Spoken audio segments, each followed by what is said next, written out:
चुप करके दड़ वट के दिन तू अपने कड्डी जा जे कोई छड़दा लमिया लमिया ओनू कह तू छड्डी जा चुप करके दड़ वट के दिन तू अपने कड्डी जा ना एदी सुन ना ओदी सुन ना इधर वेख ना उधर वेख ना इंदी सुन ना ओदी सुन ना इधर वेख ना उधर वेख अपने आप च वेखी जा मच बाल के अपने जोगा आपे बह के सेकी जा मच बाल के अपने जोगा आपे बह के सेकी जा जिस रंग च मुर्शद राजी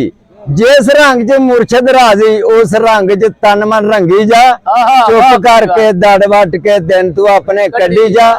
जे कोई छड़दा लमिया लमिया ओनू कह तू छड्डी जा छड्डन ते पाबंदी कोई नहीं जिन्नियां मर्जी छड्डी जाओ छड्डन ते पाबंदी कोई नहीं जिन्नियां मर्जी छड्डी जाओ जड़ा वड्डन ते पाबंदी कोई नहीं जिदियां मर्जी वड्डी जाओ छड्डन ते पाबंदी कोई नहीं जिन्नियां मर्जी छड्डी जाओ जड़ा वड्डन ते पाबंदी कोई नहीं जिदियां मर्जी वड्डी जाओ जिदियां मर्जी वड्डी जाओ डंगन ते पाबंदी कोई नहीं डंगन ते पाबंदी कोई नहीं यारां नूं भी डंगी जाओ डंगन ते पाबंदी कोई नहीं यारां नूं भी डंगी जाओ मंगन ते पाबंदी कोई नहीं कासा फड़ के मंगी जाओ मंगन ते पाबंदी कोई नहीं कासा फड़ के मंगी जाओ जे कोई यार डंगदा यार नूं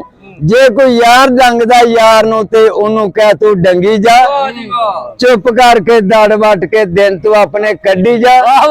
जे कोई छड़दा लमिया लमिया ओनू कह तू छड्डी जा 70 ते 72 फिरके फिरकियां विच ना सिर फसाई 70 ते 72 फिरके फिरकियां विच ना सिर फसाई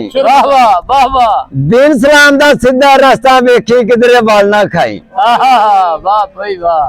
70 ते 72 फिरके फिरकियां विच ना सिर फसाई दीन सलाम दा सीधा रास्ता वेखी किधरे वाल ना खाई इल्म अमल दोवें कोई नहीं ना गुण कोई पल्ले ने